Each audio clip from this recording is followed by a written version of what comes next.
میں ایک نماز عطا فرما دی جس کو ہم آج صلاۃ التراویح کہتے ہیں. میرے نبی کے زمانے میں اسے قیام اللیل کہا جاتا تھا. اس لیے حضرت عائشہ رضی اللہ تعالیٰ عنہ کی روایت ہے جس سے 8 رکعت والے حضرات استدلال کرتے ہیں کہ رمضان اور غیر رمضان میں اس کو امام بخاری نے قیام اللیل کا ہی عنوان دیا ہے. آپ نے 11 رکعت سے زیادہ نماز نہیں پڑھی. ایک ضعیف روایت میں ہے کہ آپ نے 3 دن پڑھائی نماز. یہ تو صحیح روایت ہے. کتنی رکعت پڑھائی؟ تو ایک ضعیف روایت میں ہے کہ 20 رکعت پڑھائی. اچھا، ضعیف روایت سے عبادت ثابت نہیں ہو سکتی حکم شرعی.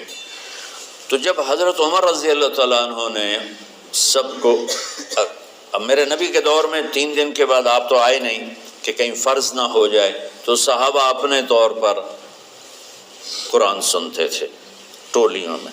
صدیقی دور میں 2 سال وہ فتنوں میں گزرا، تو اس میں بھی اسی طرح چلا کہ ٹولیوں میں ہوتے تھے.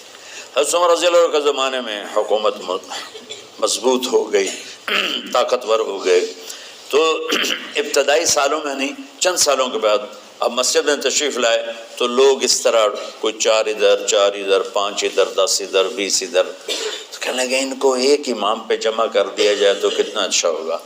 تو آپ نے سب کو اکٹھا کیا اور ابی بن کعب رضی اللہ تعالیٰ عنہ کو امام بنایا اور سب کو ایک نماز پہ جمع کر کے 20 رکعت کا حکم عطا فرمایا.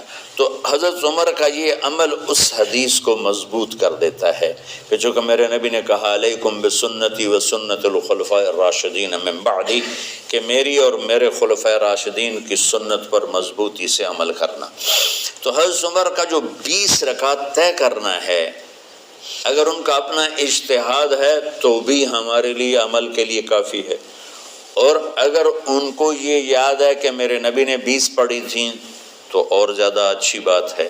لیکن بہرحال جو 8 پڑھتا ہے ہمارا اس پہ بھی کوئی اعتراض نہیں، چونکہ وہ بھی حدیث کے ساتھ بات کرتا ہے، اور باقی پوری امت 20 پڑھتی ہے ان پر بھی اعتراض نہیں. میں ایک جگہ سے گزر رہا تھا، نماز کا وقت ہو گیا، اہل حدیث کی مسجد تھی، میں وہاں نماز پڑھنے چلا گیا تو ایک بہت بڑا اشتہار لکھا ہوا تھا 20 تراویح ثابت کرنے والے کو 5 لاکھ روپے انعام.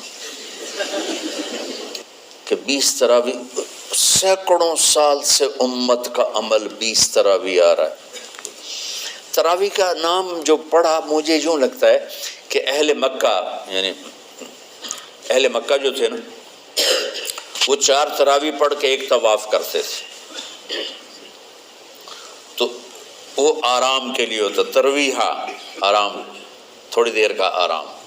تو 4 تراویح کے بعد ایک طواف کرتے تھے. وہ چھوٹا سا طواف 10 منٹ میں ختم ہو جاتا تھا، اور پھر 4 تراویح پڑھتے تھے، پھر طواف کرتے تھے، پھر 4 پڑھتے تھے، پھر طواف کرتے تھے. یہ صحابہ کے تھوڑے بعد کے دور کی بات. تو مدینے والوں کو پتہ چلا کہ مکے والے تو یہ کرتے ہیں، وہ کہنے لگے اساں کی کریے. انہوں نے کہا اسی 40 تراویح پڑھیں گے، 40 رکعت. وہ 40 رکعت پڑھتے تھے. تو نوافل میں کوئی سختی نہیں کہ بھائی 8 سے زیادہ نہیں پڑھنی، بدعت ہو جائے گی، اور 20 پڑھنا بدعت ہے، یہ سب جہالت کی بات ہے. اور یہ 8 پڑھ رہے ہیں یہ غلط ہے، یہ بھی حماقت کی بات ہے.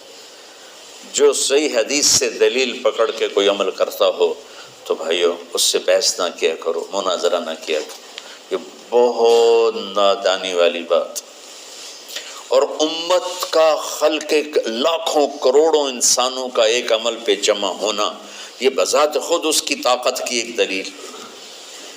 اور حرمین جب سے میرے رب نے حضرت عمر نے 20 رکعت شروع کی، آج تک وہاں بھی ساری مساجد میں 8 رکعت تراویح ہوتی ہے، لیکن حرمین کی مسجد میں 20 رکعت، ادھر بھی ادھر بھی. اور یہ جو وہ وہاں ختم قرآن پہ دعا نہیں مانگی جاتی، یہ کس کا عمل ہے؟ حضرت عثمان کا.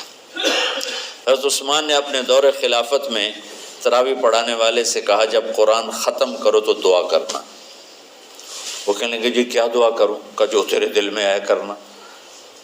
تو ختم قرآن کی رات تراویح کی آخری رکعت میں من الجنت والناس کے بعد دعا کے لیے ہاتھ اٹھانا، یہ حضرت عثمان رضی اللہ تعالیٰ عنہ نے اس کو زندہ فرمایا۔